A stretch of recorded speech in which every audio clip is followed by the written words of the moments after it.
Formerly suicidal Redditors, what's something that kept you alive a little while longer and helped you to get through the dark times in your lives?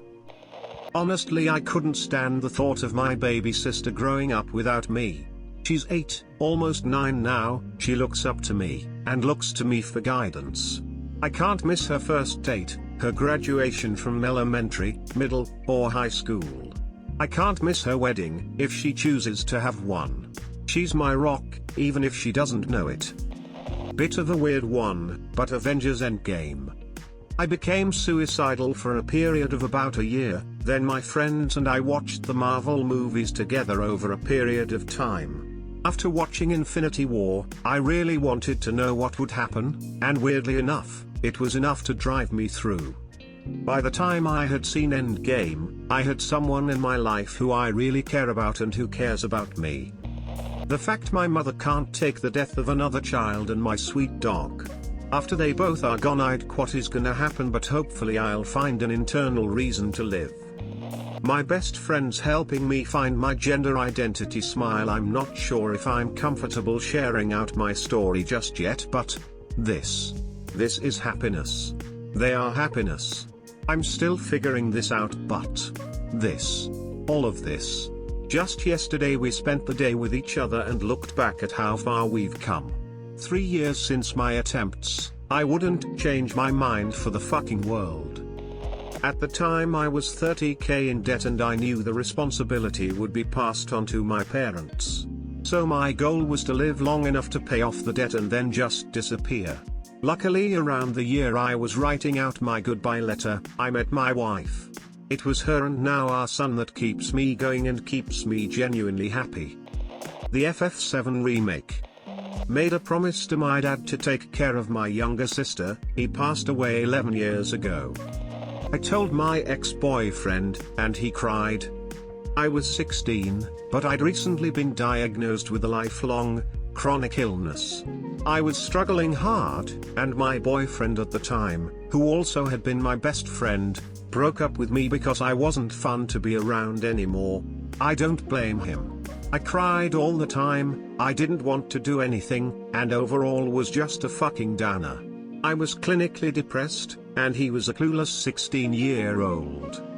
Anyway, about 6 weeks after we broke up, I told him because I didn't think he cared anymore and I wanted him to blow me off so I wouldn't feel guilty anymore. But he cried. The person who I thought would be most likely to blow me off listened, cried, and took me seriously.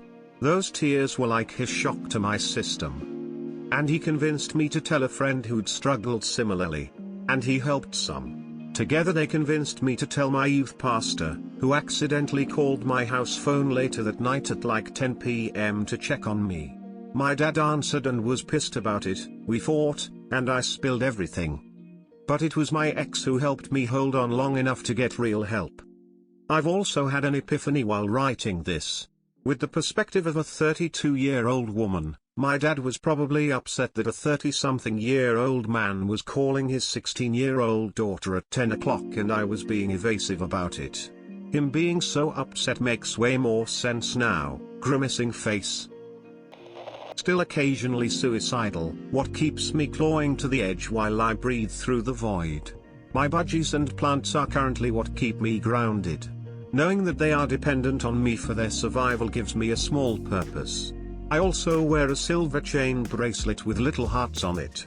Every time I hold something sharp and look at my wrist, I see the hearts and remind myself that each of those hearts are the hearts of the people who love me and would be sad if I weren't here. And forcing myself to exercise every day. I hate it and I never have the energy, but I still force myself to do a level on Ring Fit every day, and the small influx of endorphins keeps me going for a few hours. The person who was my best friend for my whole life, who had a fantastic life, a great girlfriend, a loving family and a full ride to a prestigious college, trying to kill himself. I'll never forget how terrifying it was when he admitted everything to me. This person with a life I considered infinitely better than mine was going through the same mental horrors I was facing. I spent a lot of time thinking about what would have happened if he succeeded, how horrible it would have been. I realized I couldn't possibly do that to the people around me. I'm happy to say he's working as a civil technician now. I'm also a lot happier now. Opening up to other people certainly helped a lot too. My family's reaction to it. I could never imagine doing something like that to my grandmother and my mother. On the days where it was easier and the idea was farther away, it was, honest to God, the thought that I'd never get to see Green Day live. At the time, they weren't touring and they have been my favorite band for as long as I can remember.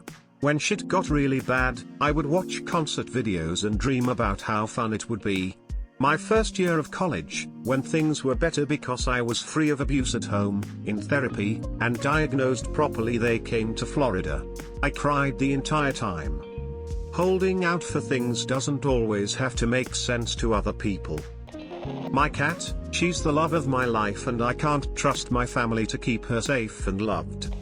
My kids growing up without a father just like I did.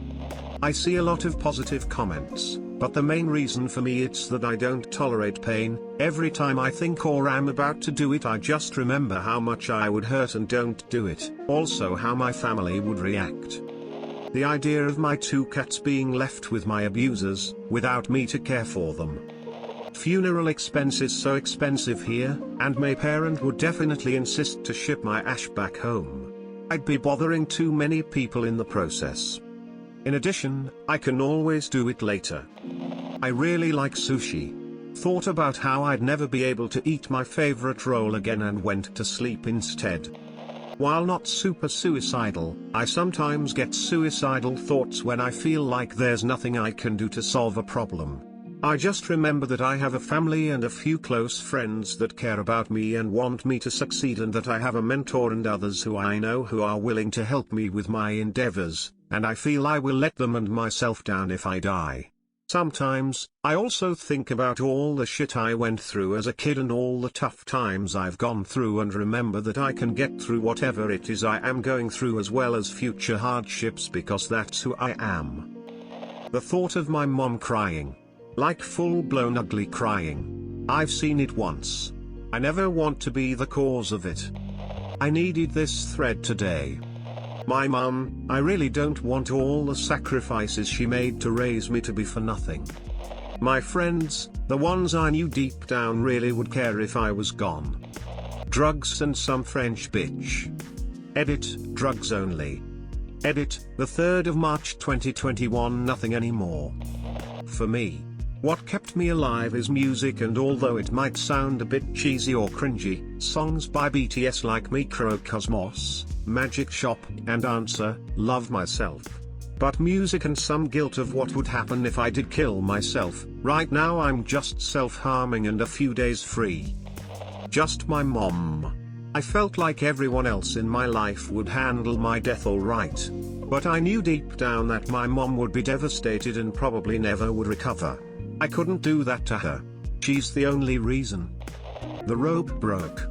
Overdose didn't work. Couldn't cut deep enough to lose enough blood.